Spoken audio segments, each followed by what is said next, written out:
Spoiler alert, we're unpacking the whole plot, twist by twist.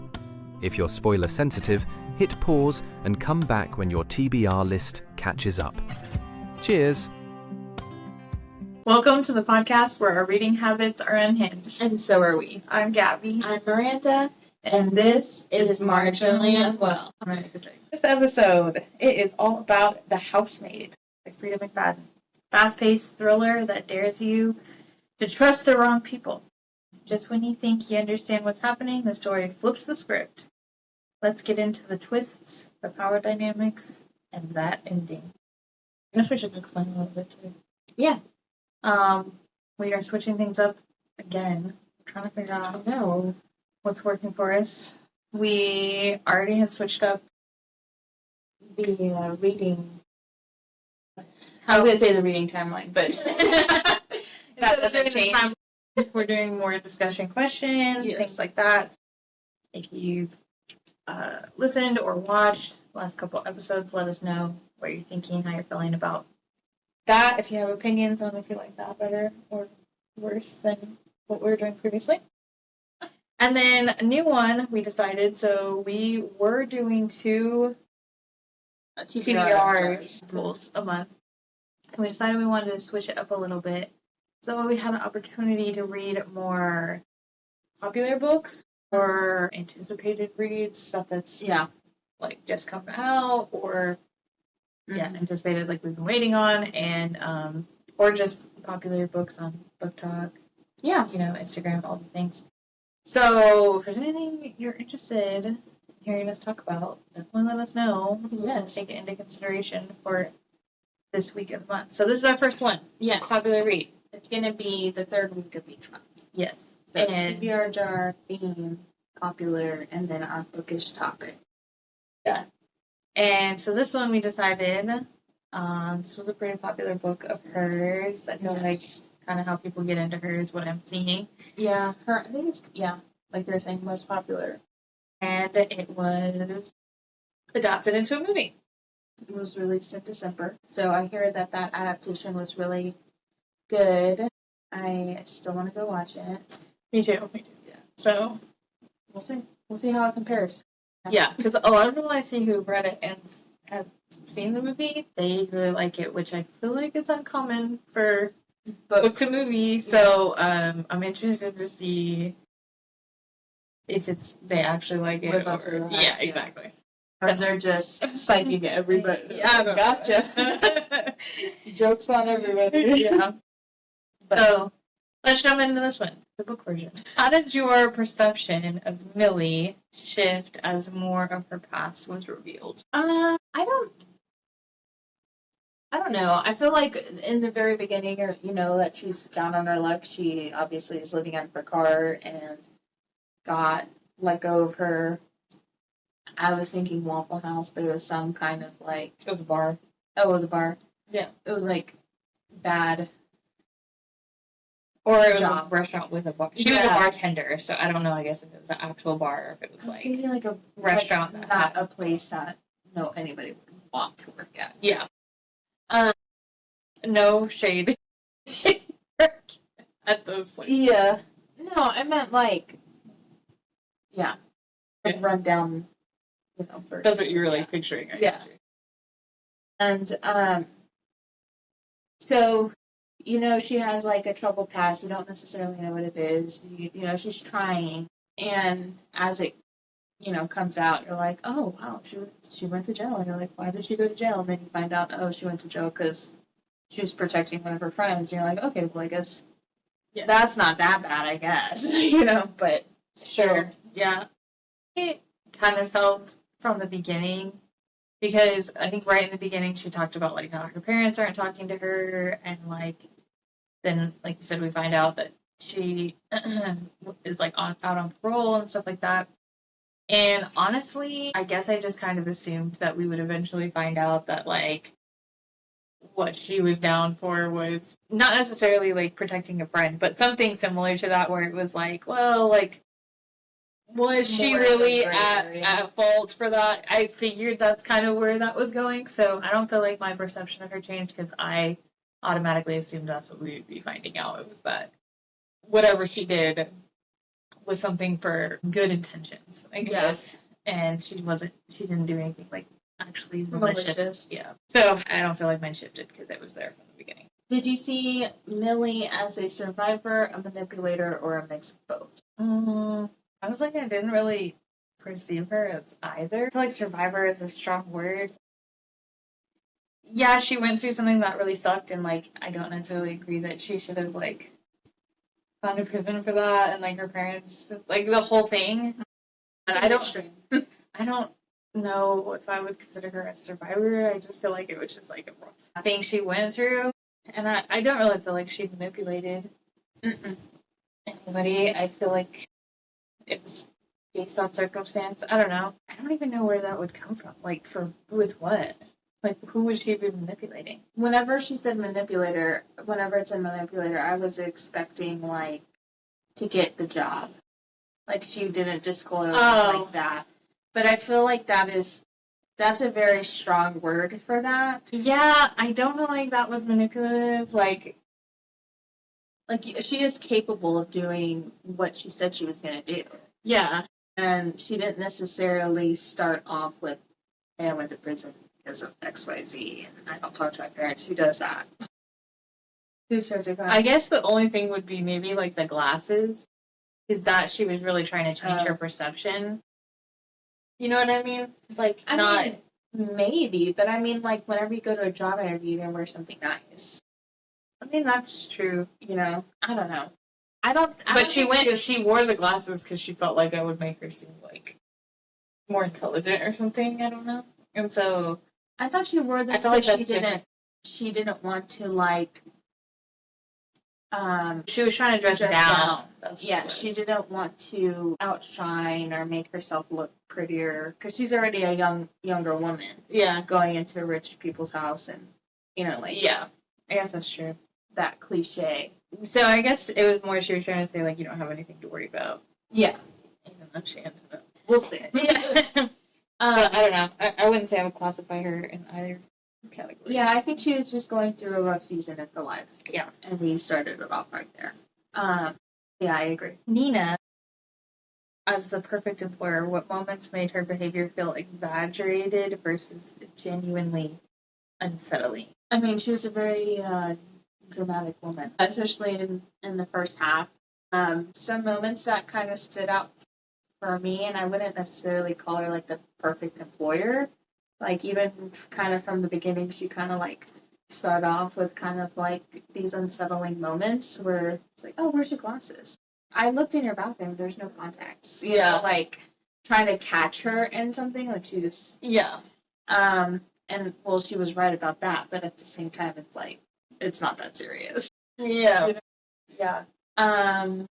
But then she also had like these really big outbursts that were like, you're kind of walking on eggshells to get around her temperament almost. You don't know what's going to Yeah. I mean, I feel like all the moments like that were unsettling, not exaggerated. Because it was like creepy, almost. Like the moment with the peanut butter, like that whole thing was. Yeah. I was like, what? Why are you going to keep the peanut butter? Yeah, it was so weird. And she was just like, I told you. And like all this stuff. And then the little girl's like, he tried to kill me, basically. And it was just like, because obviously it was exaggerated, but it was more unsettling because, like, that's crazy. It was like actual crazy moments. Just like, yeah, not just like throwing a fit, I guess. It was more like you're. Yeah, she was very much a gaslighter. She's gaslighting everything and not very well. No, and that's why it seems so unsettling, because you're like, that was so extreme. Like, would have remembered an allergy from watching a child. Yeah. And also, why do you have a giant jar of peanut butter if she's deathly allergic? It's crazy. There was something I was just saying. Oh, and then like the moment that she realized that she did know about her past, because she thought that maybe she didn't do like a background check or something. Mm-hmm. But then once she like, there was something that she said where she was like, oh, she knows. And then it was like, but she hired you anyway. So, like, that was a little bit like... The way she brought it up, too, was a really weird time. Because she felt that Millie and her husband were getting, I think what was her husband's name, Andrew? Yeah, Andrew, were having a moment and getting more connected. Yeah. And she's like, oh, it must be so nice for you to live here instead of, like, being in prison. Yeah. And like, it was just so, like... in the middle of dinner. And then it was like, okay, so she obviously knew before she hired me. Yeah. But you waited till this moment to, like... deliberately put her down. Yeah. So, I felt like it was just unsettling. Yeah. I mean, it was exaggerated. Yeah. I would more classify it as it. Yes. I agree. I think she was very... What was the term? Exaggerated with some of the stunts that she did, like during all of the kitchen stuff. Yeah. And like during Fit Over the Notes and stuff like that. Yeah. Some of it was very exaggerated, but yes, all of them were unsettling because of the nature that they came up with.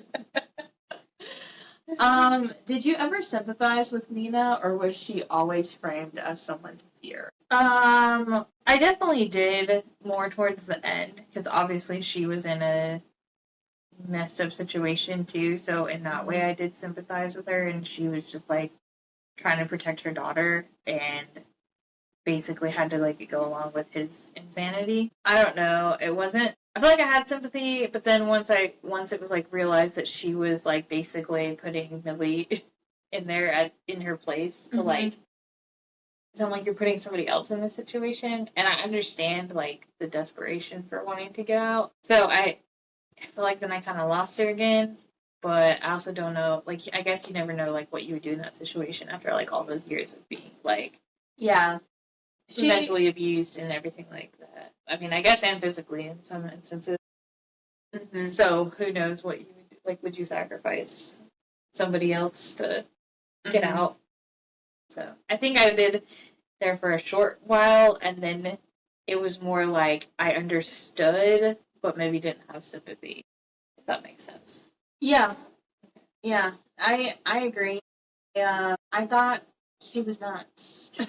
For real. I was like, man, I really do not like this lady. Yeah, she was awful.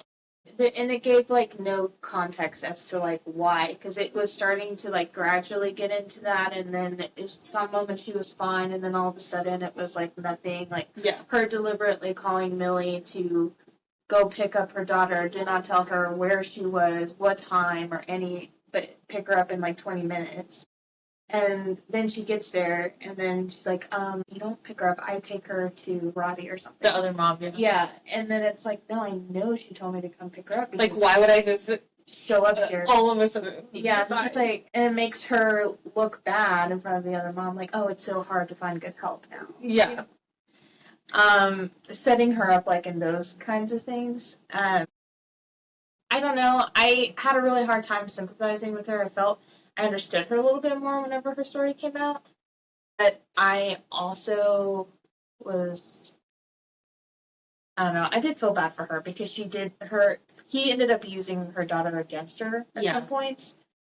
Well, and I mean, that's basically how she was painted the whole time, was that, like, it was her that was crazy. Because then, like, as stuff was happening, it was like Andrew was there to, like, help, and he was, like, being so understanding of her, like, condition, basically, because she had already been to, like, a mental hospital, and then come to find out that she had, like, tried to drown the baby, and, like, all the things. And so you're thinking, like, oh, this woman is just, like, acting really crazy. And then come to find out, like, all those were facilitated by him. Yeah. So this whole book was a masterclass in manipulation. Yeah. In different scenarios. Well, the employer-employee dynamic, how does money, housing, and dependence shape Millie's choices? I think it greatly shapes her choices, because that was the best. She wasn't even, yes, she went on an interview, but it was like, there's no way they're going to hire me. Yeah. You know, I'm not what they're looking for. They're probably looking for someone that's educated and has a degree and can blah, blah, blah. Mm-hmm. And I think she said she dropped out of school. I don't remember at some point. Mm-hmm. But there are other better choices. And and obviously she's living out of her car, and she needs to have a job, otherwise she goes back to the halfway house or something. Well, she's on parole. So she There are could be a conditions. violation Yeah. of parole and stuff like that. Yeah, for sure. Yeah, I 100%. I mean, it definitely affected her, and I honestly think it's really interesting how it actually mirrored Nina's life, because it was kind of like, so there's no way Millie would have stayed in that job situation. Like within the first couple of freakouts that Nina had, like with the peanut butter, with her saying that she like threw away her notes and was like trashing the kitchen, all that stuff, like all these things, like there's no way that she would have stayed, but she was like, I need to have a job. They're paying me really well. I have a place to live, because she lived in house with them, all the things. And so she's like trying to stick it out. And then like same thing with Nina. She was like, basically, if I don't stay and just like deal with this, then he's gonna like make me seem crazy and like take away my kid and stuff like that. So she was doing it out of like, this is what I have to do, basically. I have to just put up with it. And so it was two very different scenarios, but I feel like that dependency really shaped both of their choices throughout the whole book. Yeah. I agree. How does the locked door and restricted space symbolize control within the home? Well, firstly, it was just creepy to begin with. It was part of the unsettling.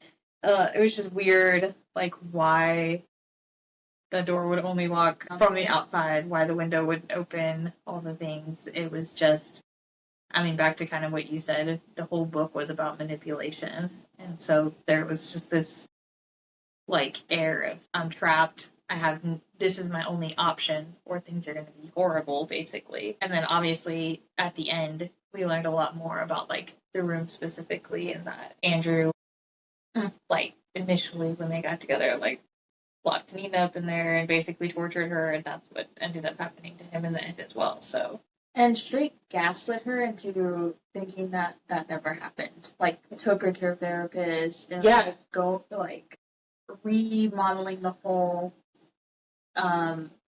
attic, so it's not a room; it's actually a storage space. Yeah, like he put in a lot of effort into concealing that, and then to the point where she's like, okay, yeah, he's actually a good guy. That never happened. I don't know I am actually losing my mind. And then whenever he wanted, just changed completely, and then was like, actually, yeah, I am that guy. it was the major mid-book twist. Was it shocking, predictable, or perfectly timed? I was very shocked. Because I was going through thinking, I was so irritated and frustrated with Nina. I totally missed, like, oh, why would she be doing this? Yeah. You know, so whenever that twist came out, I was like, really 360'd or 180'd the perspective. Yeah. So I was very shocked for that. I thought it was good timing in the book, because then you got a good sense of, like, her in that perspective, and then her in this other's perspective. So, yeah, I agree, because, I mean, it was, you really didn't like her. She was awful. And so I definitely think, like, had it gone on, I don't know how much longer it could have gone on to where I would have been like, okay, I'm done with this. Like, this is just a crazy lady, like, torturing this girl, like, basically. Yeah. And so I think that shift definitely needed to happen, and obviously that was the intention behind the whole thing. And so I think the timing was pretty good. I really thought early on that she wasn't crazy. I wasn't sure exactly, like, how that played out, but I was, like, kind of thinking, like, there has to be some reason. Like, but I felt like it would have been too easy if she was just crazy. Like, if it was how they were, like, laying it out to be, of, like, she had spent time in a mental hospital, and, like, she did all these things, and, like, she's just having, like, a slip, basically, is what it was, like, made to seem like. And so I was like, because it seems like that, that's obviously not what it is. Yeah. And so, again, I didn't know, like, what exactly, but I think it was good timing. Book, I think, yeah, it was needed, because I was done hating her. I was like, okay, we get it. She's obnoxious. It's horrible. Yeah, Yeah. I did. Oh, okay. Which scenes made you the most uneasy, even without explicit violence? I think just the one that was like awful to me, that wasn't like really violent, was when she like made her stand out there outside when she was having that meeting with like all her friends. Well, they like, I was thinking the same thing. The party, the PTA thing, yeah, and she's like standing out on the patio just like, listening Yeah. to them being awful. because she made her like stand there in case they needed anything, and then they were like saying bad things about her, and like it was just awful. It was really mentally abusive. Like that was like crazy. So without being like super physical or like throwing a fit and throwing all the dishes out and like things like that, Yeah. it was pretty impactful with like not really anything happening. Yeah. So that was the one for me. That was the same one for me. Yeah, I was like, man, that's torture. And then what her doing, I was on the flip side for Millie, like Nina doing that to Millie was obviously awful. And then whenever Nina went inside for whatever she went inside for, and then the other women talking badly about Nina, Yeah. and she wanted to hear, like, get more inside scoop of why Nina is the way that she is, but also trying to, like, man, these women are really awful to her Yeah. behind her back, but, like, is so kind and, like, understanding to her face. And she's like, man, I really feel bad for Nina, Yeah. but at the same time, like, she Look made me. what she's doing. So, Yeah. I thought that whole scene was interesting because, you know, Of the like dynamic Yeah. shift in the same like moment. Yeah, that's a good observation too. Appearances versus reality. Leading right into that. How often does the book ask us to question first impressions? how often does the book ask us to? That's an interesting question because you know how people are like, oh, you gotta make a first good impression. The first impression is always, you know, the most critical. And then it's like, is it? But literally, like none of these characters were Yeah. who. Can you imagine if your perception of everybody was based off of your first impression?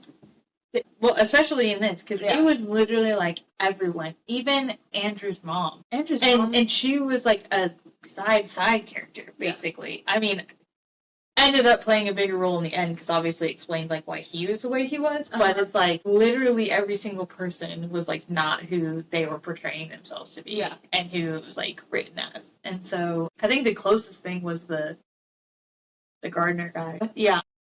And I mean, we did find out more about him. That was like a little bit crazier, like with his sister and everything. But ultimately, like he the whole time was kind of like, no, not is who they are. Yeah, Even the daughter. yeah. But like, yeah, even Yeah. the little girl, like it was crazy. So Yeah. I don't know. I feel like the whole time, I don't know. Yeah. I would say the whole time. I also think it has to do a lot with like that social standing, maybe that class type. Yeah. I don't know, because I don't know, because everyone wants to be. They don't want to like, you know, stir the pot. They don't want to Yeah. do any of that. But then we'll talk more openly with people who they feel more connected and comfortable Sure. with, which is with everybody. But I don't know. Because I feel like Andrew and his mom had a lot to do with like social standing and what they felt was like right, wrong, whatever, and like you needed to be punished if you were doing something wrong. That was like where that came from. But then you have people like Nina or the daughter also who were reacting out of like being thrown into this world. Well, not only that, but like wasn't necessarily like that they cared about the social standing, but because of like Andrew's actions, because like even the daughter, as she was starting to grow up, she started realizing that like whenever she did something that he didn't like, that her mom would get punished, and so like her decisions changed based on that manipulation. So it's interesting because I feel like some of it could be socially, and then some of it was like Environmental. yeah. So it like depended on the character, but then they all had reasons for not being who they portrayed themselves to be. So I hear you. Trust and deception. Who did the story want us to trust and why? So The obvious choice is the husband. Yeah. Yeah. It made it seem like he was there and supportive, and he was just trying to be there for his wife who's been struggling mentally, and like Nina does nothing. yeah, he makes all the money and he takes care of her, and he's still so understanding, and like, and actually he was a wacko. Wow. Well, because that was the narrative that it was pushing, was that He was a good one and she was just the crazy one, and so that it made it easy for Millie to like move in and be like, oh, well, like he deserves so much better than her, and like that's what pushed that story, which ended up the manipulation there, and so it was like to continue the manipulation that whole time. Yeah.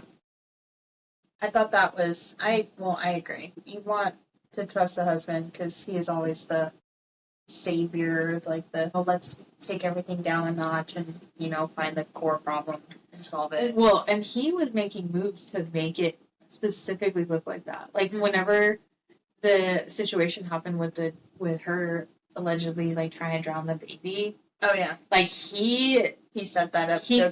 Exactly, and so like he put that situation in motion. So I mean, that was crazy. Yeah. Commitment. Who has the time, honestly? I guess whenever you got a lot of money. Survival versus morality. Does the book justify extreme actions in desperate situations?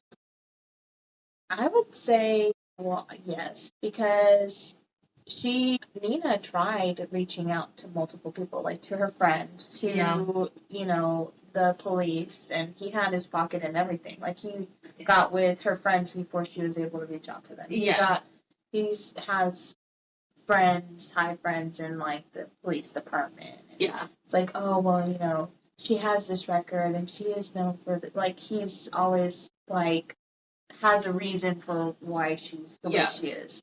So I think with his long reach and all of that, I think in this case, yes, like they're trying to justify extreme actions for her desperate situation.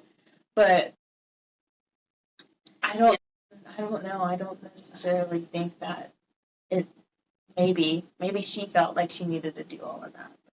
I don't necessarily know if, like, for me at least, I don't know that I would consider it as extreme actions, because you're matching his actions. Exactly. Yeah. Like what he was doing was so extreme. It had everybody so manipulated, like you were saying, like he had connections like within the community. He went to her friends and was basically like, anytime she starts saying anything crazy, like you need to immediately come to me because she could be having another mental break. Like he got ahead of everything, and so like what other choice? Like it wasn't like she was left with a ton of choices. And while I was saying earlier, it's hard for me to agree with the fact that she was basically bringing Millie in to like be in her place for this, but at the same time, like you said, I mean, it was like an energy match. Like it had to be extreme in order to get out. And I think even the same thing with Millie's situation for like why she went to prison. Like her friend was being attacked, and so then she attacked the guy. Yeah. And like yes, quote unquote, like bashing the dude's head in was extreme, but was it actually extreme, or like was that the only way for her to get him to stop? Yeah. So it's not like she could push him off. He exactly, was, like twice her size. Yeah. So, and that was also in the moment. I don't know if I'd classify it as extreme. It just seems extreme because in any other circumstance we would consider that an extreme reaction. But yeah, the outside looking in, it looks extreme. Yeah, I agree. Yeah, you put it in a good way. The use of morally gray characters, did that make the story more compelling or uncomfortable? I think it's more compelling because, I mean, basically what we were just talking about is like, it's morally gray because, yeah, normally we wouldn't like kill somebody if we wouldn't like put somebody else in that situation, but the average person has more resources than this person. Right. But this is a gray area because like you don't really know what you would do if you had been basically mentally abused and manipulated for 7 years or something. I don't remember how old the daughter was, but thought she was like 12. A long time, years and years and years of this, and basically every time like you tried to find a way out, he blocked it. Yeah. So that's where the like, how far would you go, basically, and is it justified? So I think that's what made the story because Yeah, I do agree. Liked that the majority of the characters are all kind of morally gray. Kind of went with the setting of it, I would say. I think them being morally gray made uncomfortable situations, yeah. But I agree. I think it made it more of a compelling story, and I think it pushed it into. I think them being morally gray and a thriller type was really good. Does the book challenge the idea that justice is always clean or fair? Well, yes, I think we've talked about this several times in the podcast. Is that justice isn't always black and white? Yeah. Like the system isn't always fair necessarily. Yeah. There's a lot of Number one, justice, I think, is a fluid term. Yeah, it doesn't mean the same thing to everybody, and I think the terms fair and equal get thrown around like as like the same category, but completely different, and so I feel like that gets put in there a lot, like, and again is something to be. I mean, they did to him what he did to them. Eye for an eye. Yeah, so it was equal. Was it fair? I don't know. And that's what I think is like a personal, like... That's an opinion. Yeah, exactly. So I think it does challenge that, like how... Based off justice. How everything played out. I definitely think it makes you question, like, was it fair? Would you have done it? Like, how would you feel in that situation? Type thing. Was it justified? Yeah. I also found it whenever, what you were saying with... just with obviously Andrew with getting what he got in the end. I thought it was interesting that Millie took it to the extent that she did whenever she experienced not even a quarter of what Nina experienced. So I thought that was interesting. Yeah. She's like, obviously she's a completely different woman, whatever, and she doesn't have a child to like have to take care of, but that's true. And her life circumstance. She just got out of prison for doing something that she felt was right, and just in her eyes. Yeah, and so she has a very different perspective on the situation, and I think that played a big role into like her actually being like, I'm just gonna let him die in there, make him do a couple things. Yeah. Isolation inside the house. How does physical confinement mirror the emotional manipulation? I mean, it's like what we talked about earlier. It's trapped. Like the manipulation in all the different aspects that Andrew, had with everybody involved. Yeah. Like it puts you in a position of feeling like you have no way out, which was very much what that attic room, whatever it was, like with the door locking from the outside, the window wouldn't open, like the light. There was only the 2 water bottles, or like all of the things were exactly was so meticulously laid out, which is exactly how he did things emotionally. Then, like whenever you didn't follow his exactly laid out plan, then you're cut off. Yeah, and that's like the same thing with the room. Yeah, I thought it was interesting how he isolated literally everything around her. So not only like relationships and like physical confinement, but like she didn't have any kind of escapism. Yeah. She couldn't lock herself in a room without fearing for her child. She couldn't go to a friend. She couldn't, just leave. Like he isolated every single aspect of her. Yeah, physical and mental, emotional life. Thinking about it now, too, like just hearing you explain it like that, is such an interesting thing because I feel like the emotional isolation of things is so common with like mental abuse, like cutting people off from friends, support systems, like controlling every aspect of their life. Like that's so common. And the like physically locking them in the room is not like necessarily, obviously, Yeah. but like that's not a more common thing. And so I think it's really interesting because when you're reading this book, like how is it not the same? Yeah. Like it's the same. And so that's kind of an interesting thing to think about, that like while we think that this is so extreme and crazy for them to be like locked in the room, that's what emotionally is happening to like so many people. Yeah. So, but we somehow see it more extreme because it's like a physical Yeah. thing. I think that is with everything though. Like people see it, people can actually see it happening versus imagining it happening. Yeah, for sure. How much of the fear came from what wasn't said? I feel like it's just kind of, a lot of it is just waiting for the other shoe to drop. You know, like when is it going to happen? You have to like, I really think about what you're going to say, what you're going to do. Otherwise, like you never know what's going to trigger him. Yeah. Like especially in the second half of the book, whenever Nina explains like, I tried to do, like, I made sure to bleach my roots once a week. I made sure to, like, never have a stain on my shirt. I made sure that, like, she was so conscientious of literally every single thing she said and did and how she showed herself, like, presented herself, that he found anything. And so then she's like, well, I'm going to be a slob. I'm going to gain some weight. I'm going to let my roots grow out. It's like, if it doesn't matter, it's not going to matter. Yeah.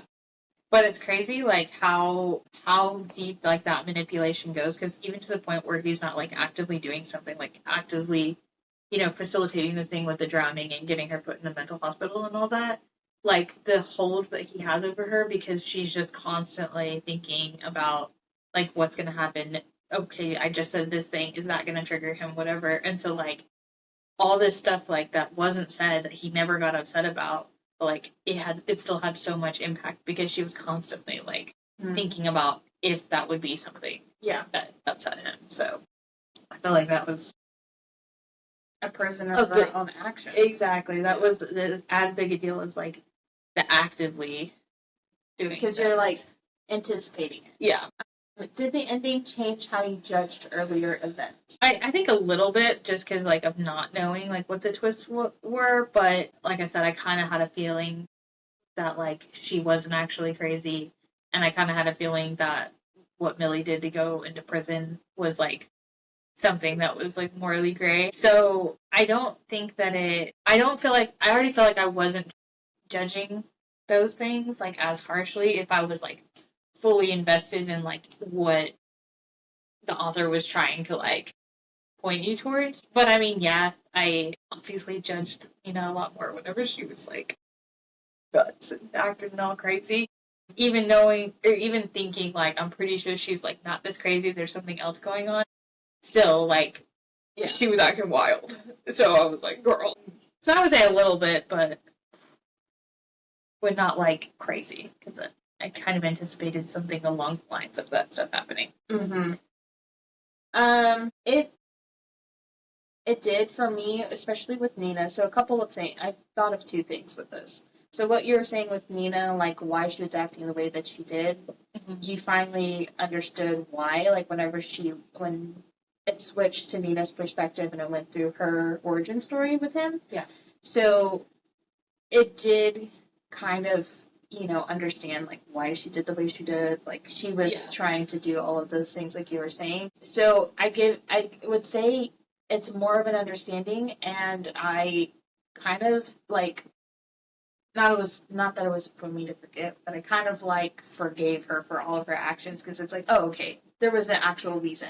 Yeah. Like you weren't just doing it to do it. You did feel bad about it. You knew it was wrong. Like you did it intentionally, but you did it.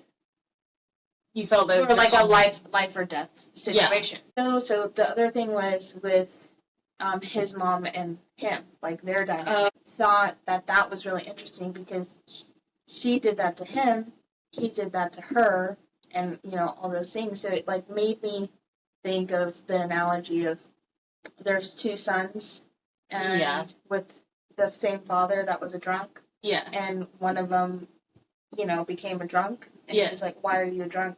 Because my father was. And then the other son is, why are you successful? Because my father was a drunk. Yeah. So he had that route, and he chose that instead of the opposite. Yeah. Yeah. So, yeah, I thought those two things stuck out to me about the ending. Yeah. Would you have preferred a different outcome for any character? Not necessarily. I like the way that it ended with the characters and how the story was laid out. The daughter got to wear whatever she wanted. She didn't have to wear like those, porcelain doll dresses. Yeah. Or Nina was able to escape, but also got to, keep his money. I liked that they threw in like the detective. Mm-hmm. Where he was like, oh, why did he pull out his teeth when he got, it's like, I don't know, whatever. But he's starting to realize, like, okay, that was, my daughter or whatever. So I liked how all of the characters kind of came together and had their own, like even Enzo and learning about his sister and Millie being able to, move on. Yeah. Hopefully Nina gave her a good bonus. I don't know. Yeah, the overall outcome I liked. The only thing I think I kind of would have wished, and this is just for the sake of Millie, I guess, is I kind of wish it wouldn't have been at her hand that he died. Because I feel like whether you feel it was justified or not, like, having a hand in somebody's death, like, has to weigh on you. Yeah. And she already had a lot with, like, what she previously went through. And so I kind of wish, like, something would have happened that he kind of, like, brought it on himself that he died. I mean, he brought it on himself, but you know what I mean? Like, it was more like an accident happened and he died or something versus, like, her actively doing that. And so, because I just feel like that probably traumatized her even more than it needed to. But the overall outcome, I agree with you. I think it wrapped everybody up, like, in a good way. Yeah. In a realistic-ish way that you would think people would come out of something crazy like that. So. Yeah. Yeah. Did this feel more like a popcorn thriller or something darker? That's a hard question. I feel like it was more darker because it was like emotionally. Mentally. Yeah. Versus like a jump scare type thing. Yeah. So I would say darker thriller. I would agree to that because I think there's a lot of manipulation and like mental exhaustion, and I don't know. I would say also something darker, but I do think that there are like popcorn thriller moments throughout the book. I think it overall mixed, but I would lean to something darker. Yeah, darker undertones. So yeah. Housemaid. Can't trust nobody. Would you recommend this book to others? I would. Yeah. Just because I think it's a quick read. It's, obviously darker, but it's a good thriller, I would say, Yeah. For people wanting something quick, entertaining, just kind of like, so I feel like there's a lot of things that can be unraveled here, and for an average reader, I don't think that they'll get every single, twist. Yeah. So I feel like you walk away with something. Yeah. I would recommend it too. I think it was a good thriller. I don't know what else to say about it. I would recommend it. It would recommend. What did you think of the writing style? I liked it. I think the pacing of the story was really good. So I feel like her style of like how she wove in like all the different details and stuff was pretty good. The elements of the story. Yeah.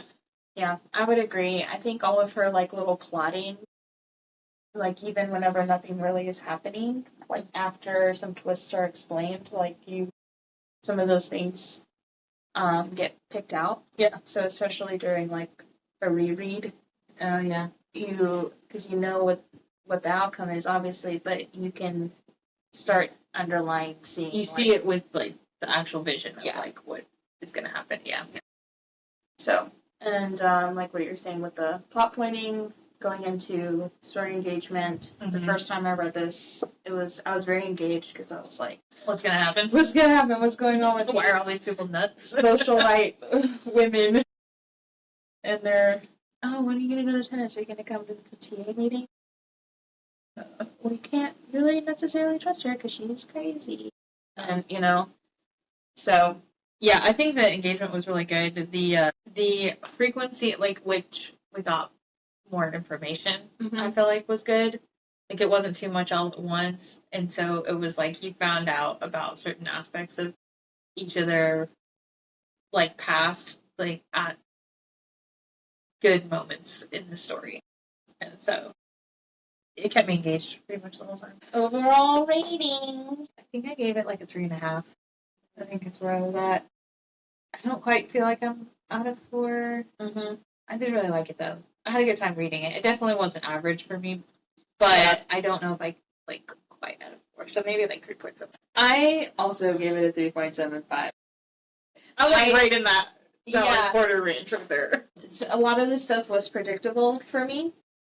Also, I think it that's was what really enjoyed.